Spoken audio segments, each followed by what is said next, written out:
Welcome. I'm Corinna Cook. I'm an essayist. My book is called Leaf Takings. More information about that on my website.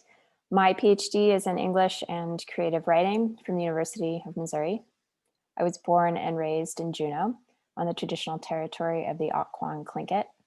My current research looks at the tripart borderlands region of northern Southeast Alaska, northern BC, and southern Yukon. My questions about this vast but very interconnected area have to do with contemporary art, with climate change, and with the indigenous and settler histories that really link this region across both the rainforested and the boreal forested sides of the Coast Range. My approach in this project draws mostly from poetry and philosophy. I write about these local ecological and cross-cultural themes, both very experimentally and very personally, tending closely to voice, tending closely to language, and generally borrowing my methods from any discipline I find useful at one moment or another, which you'll learn defines the tradition of the essay. That's some of my personal, professional, artistic thinking background. So you have a window into what's on my desk and where I'm coming from in this talk on creative nonfiction and lived experiences of power. My basic premise in this talk is that writing is a useful tool for thinking through things, and that learning to think essayistically advances any kind of search and any kind of concerted exploration, particularly, as I'll focus on in this talk, exploration of things that are difficult to get at, like power, like privilege.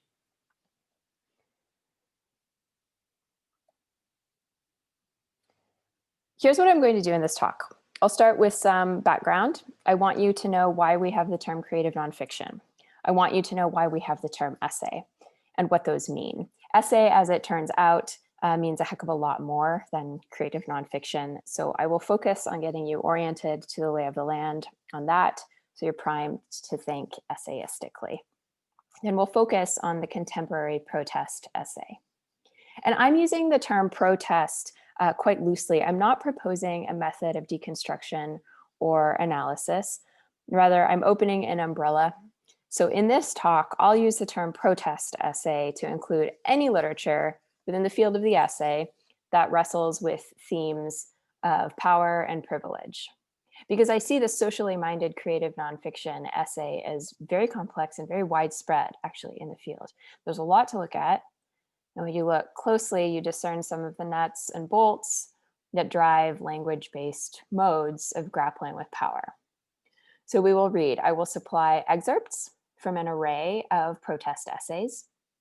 And in the course of this talk, you can build a writing toolkit that'll take the form of commentary about craft, of prompts that you can use generatively to start new writing, and of exercises that you can apply to writing in progress. Your own writing may, like mine, lead you to create essays, perhaps though you're a poet, or perhaps you write fiction, or maybe you're working on a memoir, maybe you're writing a family history, maybe you simply keep a journal, or maybe you maintain a lively email correspondence. Perhaps you don't write often, but have considered writing more often, or maybe you're here out of curiosity about creative nonfiction. All those stances are welcome. I expect you'll find essayistic thinking as it takes shape in this talk to be widely applicable. We begin with history of the terms. The time is somewhere in the 1860s. The place is a library in Boston. The problem is where to put the books on the shelf. A librarian comes up with a shelf name, creative nonfiction. On that shelf, the librarian puts a bunch of poems that don't break lines, a bunch of novels that are not novels because they're too accurate, whatever that means, because novels are full of truth. So maybe it's not that they're too true to be novels, maybe that a bunch of books weren't working how novels work. Maybe they weren't acting how novels act. Anyway, a whole miscellany of non-poems, non-novels, non-articles populates the shelf. And that is how the term creative nonfiction is born. The term comes out of the practical need to put books on shelves. But when you break it down you don't have much to work with. Creative nonfiction. Practitioners call it CNF, maybe to shorten it, and maybe just to avoid having that kind of embarrassing term in our mouths. We might as well call it creative non-poetry, argues Susanna Mintz. And Mintz's point is this: CNF is not super useful. It's non-descriptive. It's like calling a carrot a non-apple. And it's just not a term that offers any traction. So the miscellany that is creative nonfiction, or creative non-poetry, or creative non-all the rest, includes some subgenres that do carry quite a bit of meaning. On the creative nonfiction shelf, for example, is memoir, in which the narrator investigates a particular thread from their life and tries to understand it. Also on the creative nonfiction shelf is literary journalism, in which the reporter reports on current events and uses literary strategies to do so. Also on the creative nonfiction shelf is the essay. And here I'll slow down because that's our focus. Okay, where do we get the word essay? The time is now the 16th century. The place is France. We have a giant of letters named Michel de Montaigne. He famously asks himself, que sais-je? What do I know? What comes of the question are a great number of lovely little writings. And Montaigne says, each one is an attempt. Ils sont chacun un essai. I will mention poet and essayist Brian Dillon here. In his recent book, Essayism, Dillon links the root of the French essai. He links it etymologically to Latin for the act of weighing, as in with a scale. Dillon argues for that extra nuance. An essay is not simply an attempt. It is an attempted measure. It is a testing. It is a weighing out. But the definition that I want you to hold on to is this: an essay asks a question and tries to answer it. That's the thing to remember. An essay asks a question and tries to answer it. And an essay is characterized by movement. It travels, as Aldous Huxley says, between three poles. And those poles, in Huxley's language, are the personal, by which he means lived life, sensory perception, and bodily firsthand experience. Also the concrete particular. Huxley means anything outside the self, beyond the senses of the self. So this is anything researched, anything learned or gleaned that lies just beyond an individual's lived experience. And then there's the abstract universal. By this, Huxley means thinking. He means reflection. This is the questioning and pondering and circling and wandering. Okay, the terms that I prefer to use more colloquially are bolded here: experience, research, and reflection. And here are your essential notes on each one. So an essay asks a question and tries to answer it by roving around pole to pole to pole. And with all this movement, the essay is something that arrives at partial answers. Right? It arrives at tentative insights, little nuggets we can pounce on and call kernels of truth. And it opens a lot more questions than it answers. That is an essay. Our first essayist to look at in this talk is Aisha Sabatini Sloan. And the first tool of craft to notice in protest essays on power and privilege is the tool of repetition. I'm very moved by repetition. I use a lot of repetition in my own work, and I watch very closely how others use repetition. What fascinates me is how things change when they're repeated. Even if you just say one word, if you repeat it over and over, you can try that. Say telegraph over and over, telegraph, telegraph, telegraph, right? Eventually it becomes funny. That's just to say that you can, with any word, crack yourself up, and any word can rupture its own meaning. That's very powerful. Well, same with more than words, right? Same repeating scenes or images or sentences. Repetition alters the meaning. It alters what echoes. So I'll take you through some excerpts from Sloan's essay called A Clear Presence and point out where it moves from pole to pole to pole. And you'll have that practice of thinking essayistically. I will also invite you to notice how swimming pools in this essay repeat. So does water. All right, the essay opens like this. When I was a junior in high school, my mother and I heard the sound of helicopters while house sitting for friends in Hancock Park. We had just come in from using the swimming pool when someone on a megaphone instructed us to come outside with our hands up. When we did, policemen were facing the house with guns pointing toward the door, and neighbors were standing on their porches in alarm. Our dog ran outside, and we squealed with terror that they shouldn't shoot her. It turned out that we had accidentally triggered the security system's distress signal, and it took a while for the police to determine that we were not being taken hostage. But the incident was, in some ways, an elaborate confirmation of a feeling that I held already, that the house and Los Angeles in general, even though we had permission to be there, we had somehow managed to trespass. The essay begins by circling the pole of lived experience. We begin with narrator's memory, but within that first paragraph, the essay also travels to another pole. It goes beyond Sloan's own sensory experience to reflection. So that last sentence is no longer lived experience. There we have the thinking of a solitary mind. It's Sloan's own retrospective pondering of her experience's persistent weight. You'll see a similar pattern in the next paragraph. This next one works with research. It's an example of writing beyond the personal lived life. This comes from the world outside Sloan's own sensory experience. But again, the essay will move from research to reflection in the end of the paragraph. When he was a young man, the Olympic diver Sammy Lee was allowed to use the public pool only on a certain day in the week reserved for people of color.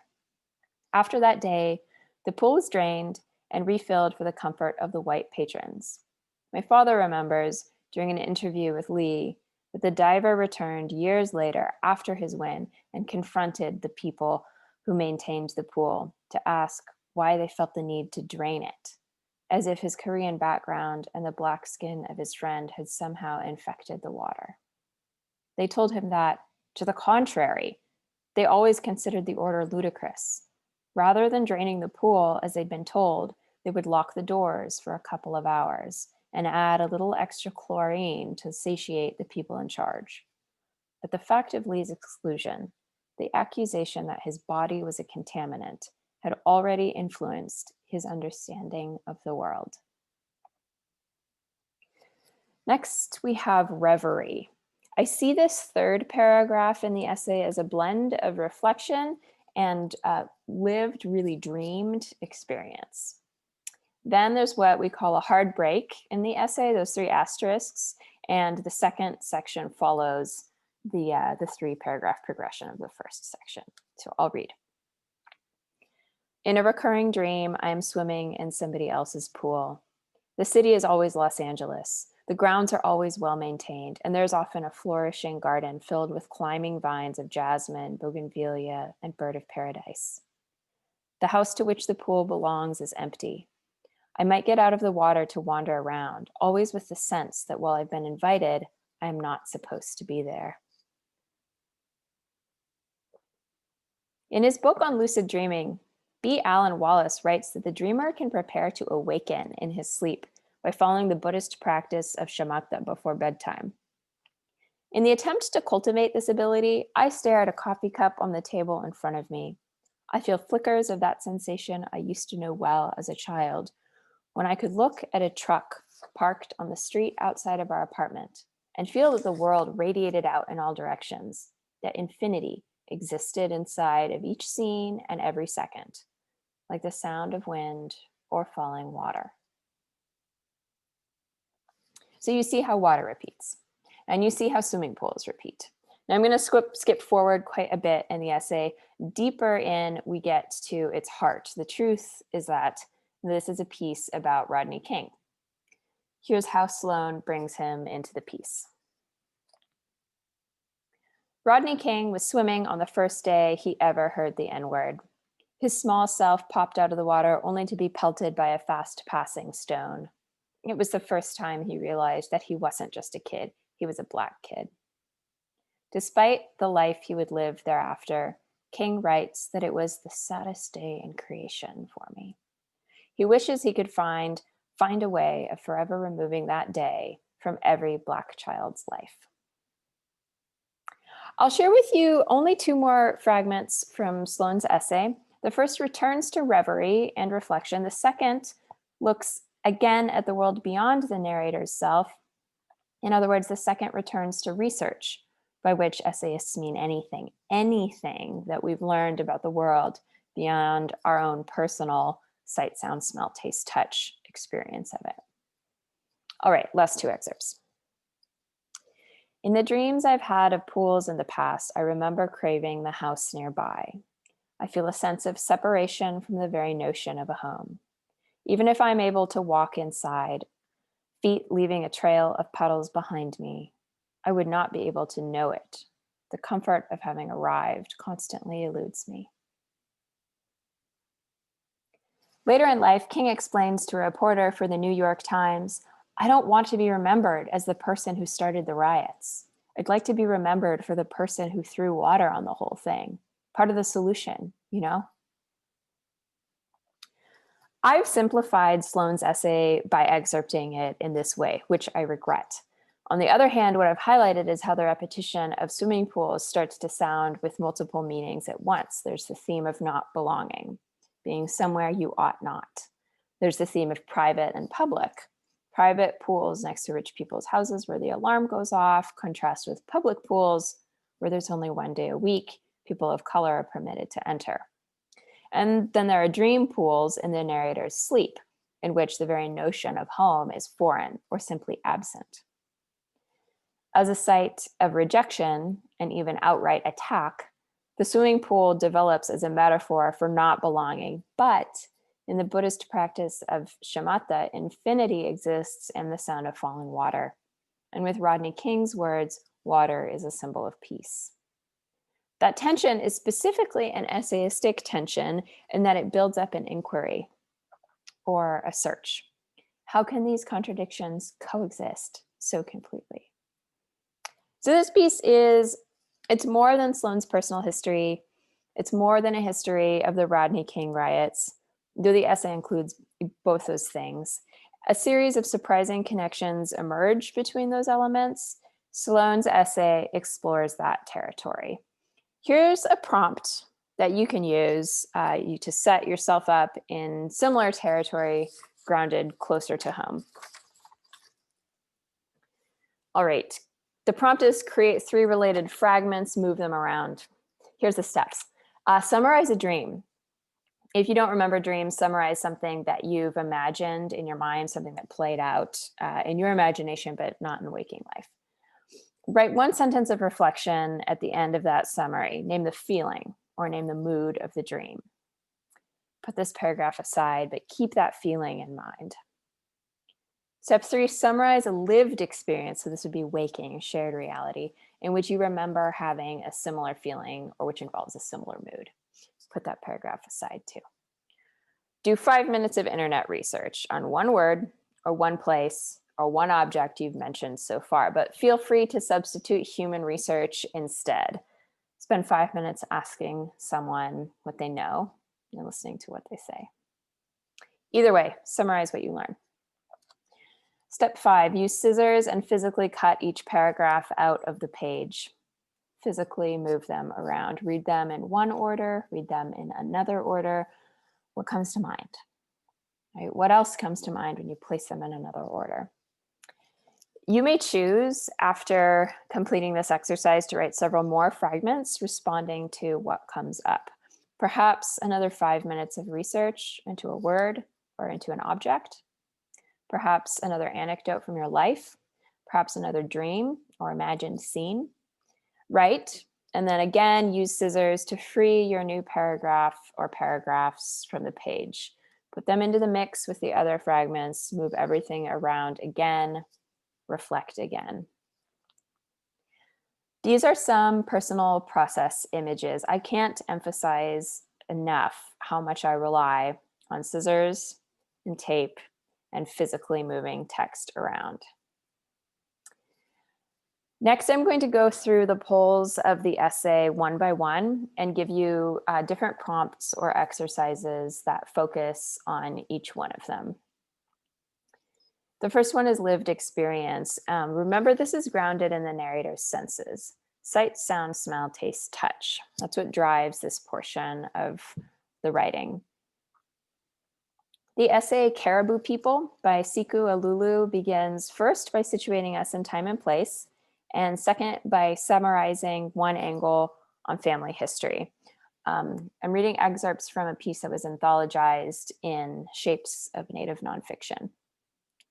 Here's our first example. These are the first two paragraphs of Caribou People. It was Christmas break in Yellowknife, and we were celebrating. We were 3 Inuit women of 3 generations. My cousin, whose family had been relocated from our home community of Pond Inlet by the RCMP, was one of the last to attend a residential school. Our lives were each threaded with an array of colonial trauma, though that evening, all of this was farthest from our minds. My cousin had lovingly roasted a large, beautiful piece of caribou just for us, so we sat around it with great joy. We cut pieces off with a knife and brought it to our mouths with our fingers. Tuk-tu was getting harder to come by, and this was my first in a long time.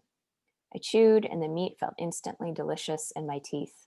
They clenched and grinded each bite with pleasure as the flavor I was raised on dilated my every cell and brought my whole being forward to intoxicating focus. The pull carried us all to an innate world, somewhere primal, dark, an ancient existence, a womb. The essay goes on. There is conversation between the women, and we learn one of the 3 escaped residential school, at least for a formative time, because as Alulu writes, her grandmother packed her in a kamotek and took her into the cold during a time when all the children were being taken away. Alulu's essay then turns to the history of the local caribou herd. We learn about its dwindling population, for example. Understood as a protest essay, this piece moves between traumatic human history, traumatic resource management, and intervention, that is the spiritual currents that run strong. But for now, hold on to this excerpt as an example of anchoring lived experience in truly physical senses. I'll give you another example. This one is by José Orduña. Orduña is very influential in my thinking because he talks about the occasion to write. In other words, what is the specific reason you go to the page? What occasions the work you do there? For Orduña, it is the wall, the US-Mexico border wall. Orduña says, that is my occasion to write. It is a material, an urgent occasion to write, and I have a lot of respect for Orduña's attitude. All right, I will share with you the opening of an essay called Friendship Park, USA. It's from Orduña's book, The Weight of Shadows. Over my left shoulder is a series of rolling hills that look like brown waves frozen in mid-swell. The highest one spits out border patrol vehicles that pop over the horizon and then kick up clouds of dirt as they wind down the road toward me. To my right is a desolate beach. Not a soul on it, except someone inside a green and white border patrol jeep parked on the wet sand where there should be children digging holes or building sandcastles. In front of me is an iron fence, about 20 feet high, which extends several hundred feet in each direction. This barrier fences off another fence about the same height, made of rusted iron beams that bifurcate the rolling hills and extend into the Pacific Ocean.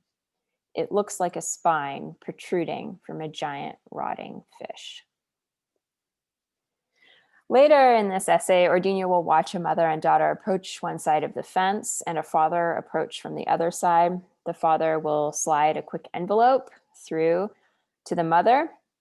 And then for most of the brief interaction, the father will squat eye to eye with his little daughter through an iron fence, laughing and kissing and making funny faces through iron bars while Border Patrol watches.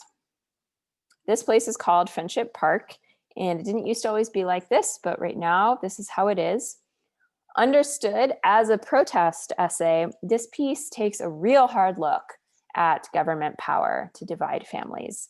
It also looks at the totally accidental privilege the narrator has to live on the side of the fence his parents chose for him when he was about the age of the little girl he's observing there. So, writing from life demands you be alert to your body's intelligence. Here's a prompt that asks you to think of the flavors and textures in the Leeuw excerpt, think of the sights and comparisons in the Orduña excerpt. Write a lived experience through the lens of sensory perception. Again, sight, sound, smell, taste, touch. First step is brainstorm. Make a list of 4 memories. Choose any of these guidelines. 4 memories sharing food, 4 memories from a holiday, 4 memories of standing, looking at something you've gone to see, or 4 memories of awkward pause or silence. Step 2, look at your list. Which memory is most vivid? That's a serious question. Circle it. Step 3, answer these questions quite rapidly in 1 or 2 sentences each. Where are you? What time of day or night is it? Where's the light coming from? Who do you hear? Are you standing, sitting, or other? What is holding you up? What's the temperature? How do you feel it on your nose, in your feet, in your belly? Step 4, now your mind is prepared.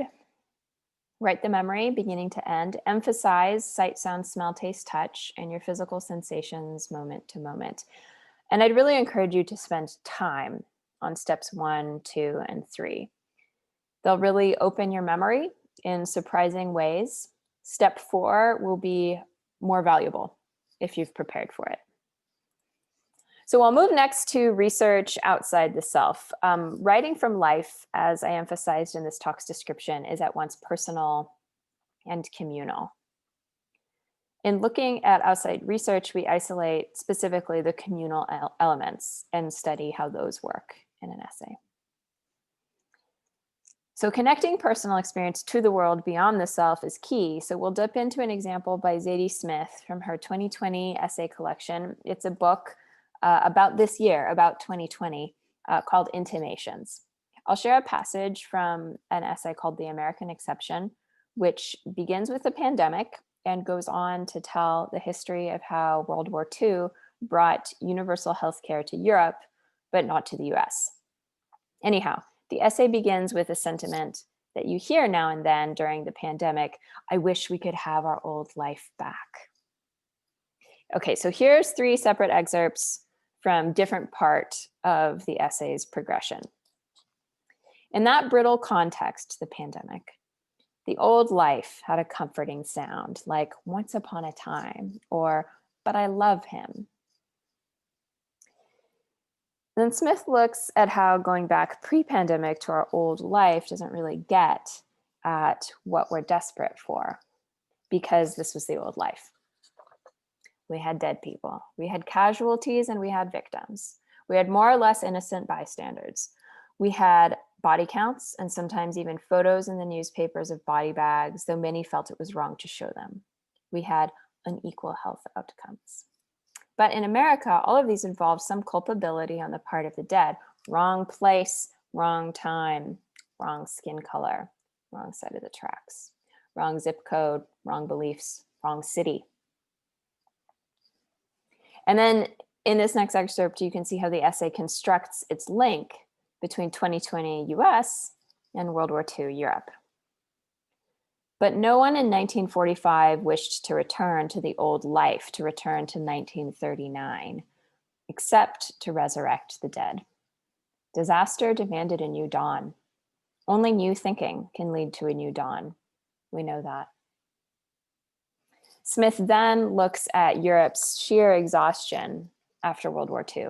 People turned away from what Smith calls the bellicose wartime rhetoric of Winston Churchill, and instead find inspiration in words spoken by Clement Attlee, the leader of the Labour Party, who beat Churchill in a post-war landslide.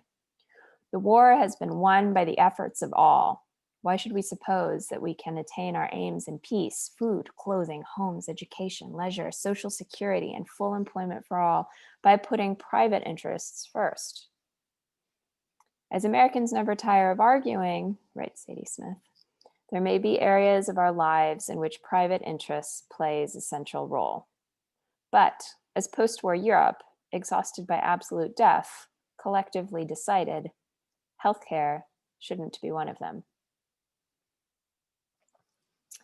Two really different modes of writing history just in this short example. One, short sentences, fragments, using concrete language that refers to specific losses like wartime. We have body bags and the argument about what images should be public. Language that refers to systemic inequalities like skin color and wrong side of the tracks to denote race and class. By making really specific reference to concrete detail, Smith can, in a very compressed space, call up a lot of pre-existing knowledge in her readers. She can prime us. She can direct our mindset. In the other mode of writing history we see in this example, Smith includes actual language from a historic figure. That's Clement Attlee. He speaks for himself. The essay follows Attlee's voice with only 2 sentences. The penultimate sentence raises a question, very essayistic. In what areas of our lives will post-pandemic Americans still want to privilege private interests? And the final sentence, instead of speaking to that question directly, goes back to history. It summarizes Europe's post-war decision to create universal healthcare. Here's an exercise for you. It assumes that you have pre-existing writing to work with. Where you have included any historic background in your writing, try framing it essayistically by mimicking this 2-sentence formula. The first step is follow your telling of a history with 1 sentence that raises a question. Language to use in brainstorming this questioning sentence include perhaps or maybe, as we know, but nevertheless, I wonder, there might be. So you can generate an array of questioning sentences. Use the most compelling one. Second, follow this questioning, doubting, wondering sentence with one that summarizes as directly as possible the single most important fact or takeaway from the history you've written. Now that gap between a questioning and a fact, that gap is where visceral impact takes shape. Now, part 1 of this exercise sets us up to talk about what's perhaps the most difficult thing for essayists to learn and improve and really nail. That's reflection. That's hard thinking, right? And expressing it artfully. I will share a slightly longer excerpt this time. It comes from an essay recently published in terrain.org by Tammy Parker Song. Watch the excerpt travel, as Huxley says, between 3 poles, though I'll focus my comments on reflection, the thinking of a solitary, searching mind. All right, Tammy Parker Song. Meanwhile, all around the Naknek and the Bering Sea, the tundra burned. Sometimes the smoke around us was thick as fog. The tundra caught fire because there had been so little snow that year. When lightning struck the tundra, it was tinder. In just that segment, you see a blend of lived experience and outside research. Smoke thick as fog, that's sensory perception. But the reduced snowpack and the lightning, those details go by quickly, but that's probably beyond the narrator's own sensory perception. The essay already goes beyond singular experience into the world at large. Same with the numbers you see in this next segment. And then I'll share several minutes of this essay. We'll immerse for a moment. Rather than the 7 or 8 boats I grew up with, it would be 1,300 boats competing for 35 or 45 million pounds of salmon in 6 weeks. Boats named things like Predator, Whipping Post, Crimson Fury, Shrike. A shrike impales its prey on thorns. A sea of blood, a sea of men. We'd drive by these boats and their crew would stand out on deck, following us with their poker faces and steely eyes. I would grin and wave at each boat, playing the jester, but the problem was, I knew from experience it wasn't an act on their part. We weren't all just playing a game, so my whole self was scared all the time. On the other hand, No court jester thinks it's a game. Queens behead, kings rape. As every court jester knows, so the clown dances not for denial, but for strategy and to live. A few years before, back in 2011, fishing for my family, one night at the end of a long round of fishing, I'd been spinning my skiff in circles so that the gray water would slosh to one side so I could bail it. Blue water, forearms muscular with so much work, back muscular, orange rain gear, total sure-footedness on the water, even spinning in circles. Suddenly, I heard my uncle scream my name from another skiff, then immediately felt 2 tons of his skiff crashing into mine, a few feet from my head, the collision spiking my neck, radiating my body. He had crashed his boat into mine intentionally. I have thought about this a lot. Why did he crash his boat into mine intentionally? Why did my grandpa drive the tractor forks straight into the warehouse wall, jarring the tractor, puncturing the wall? Why was this the way men related to, well, everything? When my uncle crashed his boat into mine, I looked at his eyes to understand why he did it. Did his engine go out? Did he miscalculate? Had I done something wrong? And his eyes were outraged. His eyes were outraged, so I said sorry. I was apologizing, it appeared, for being the recipient of his force, the beneficiary of his violence. In a landscape, seascape, in which men crash themselves into your body, crash their boats into your boat, what does revolt against such crashing feel like? I want to know if there's a way in which no one gets kicked off the boat, no one drowns, and no one gets hurt on the boat. You notice the lived experience, all the sensory detail, and the narrator's memory of the crash that her uncle caused intentionally out of rage. And you notice the primary tool of reflection song uses throughout is the question. Many include a traditional question mark at the end. Song asks in different ways, why does this happen? Why? And she asks, is there a way out? These questions might resonate with you. They sure resonate for me. I'll skip forward quite a bit in the essay. This is from much later, where Song's reflective strategy turns in on itself. You'll see her reflecting not on personal experience, but rather on the essay, on the writing. That's how Song reveals the heart of what's going on here. That's how she reveals what José Orduña would call her occasion to write. Okay, here's for much later in the 5th direction. This essay started as an attempt to answer the questions, is it possible to shift an abusive relationship or community dynamic while staying in the relationship? Is it possible to evict no one and still change? And specifically, what is going on with gendered sexualized violence? Why do male-bodied humans harm female-bodied humans at such astronomical rates all over the world, and particularly in Alaska? Why do older women ignore the violence against younger women and silence their protests?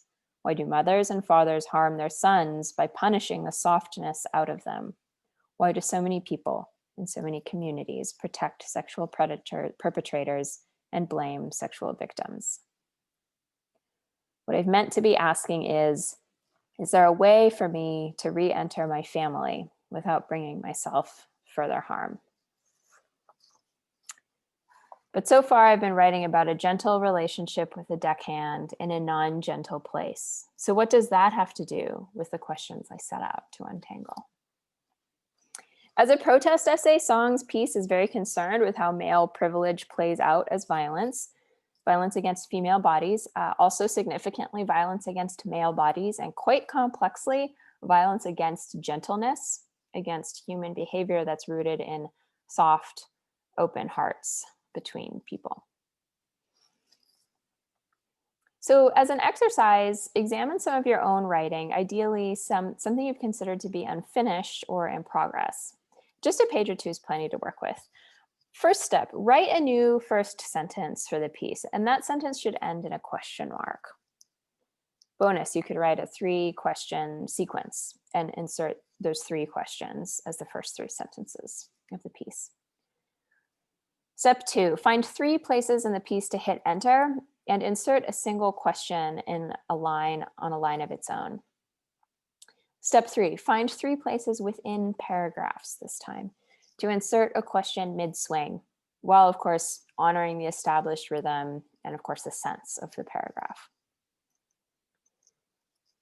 Okay, you've inserted 7 to 9 new question marks into the piece. Reflect on how this changed it. What exactly is different? What do you notice about mood? What do you notice about pace? What do you notice about your own impulse now to keep working with it, to return to it? Last step, when you're ready, trim, omit the questions that do not further your thinking, retain the ones that create nuance, give you pause, or strike you as meaningful. All right, I'm going to finish up by saying a few things about one salient feature in contemporary creative nonfiction protest essays. And that feature is writing not only from lived experience, but also writing history. The constant thread running through contemporary protest essays or essays wrestling with power and privilege is that they very consistently include creative, informative, viscerally impactful handling of history. Most significantly, they use language to reframe the present, neither as something linear nor isolated, but as something that truly coexists in every moment with the past.